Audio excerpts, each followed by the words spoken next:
एक घर से सास और बहू के झगड़ों की बहुत जोर जोर से बाहर आवाज़ आ रही थी। तो मोहल्ले वाले मज़ा ले रहे थे, खड़े खड़े मतलब हंस रहे थे।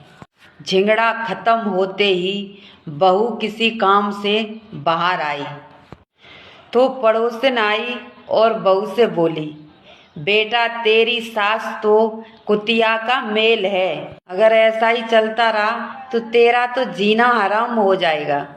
आप जिनके बारे में बोल रही हैं ना, वो मेरी सास हैं और मेरे पति की माँ, तो वो मेरी भी माँ है और हम माँ बेटी लाख झगड़ा करें, आपको पंचायत करने की कोई ज़रूरत नहीं है।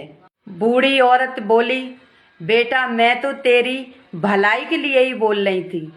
बहू ने कहा, आप मेरी भलाई के लिए बोल रही हैं या बुराई के लिए? ये मुझे सब पता है। मेरी माँ ने मुझे बचपन से सिखाया है कि ऐसी कान भरने वाली औरतों से बचकर रहना, जे कान भर भर के हंसता खेलता परिवार तुड़वा देती हैं। दादी सब समझ गई और बड़बड़ाते हुए वहां से चली गई।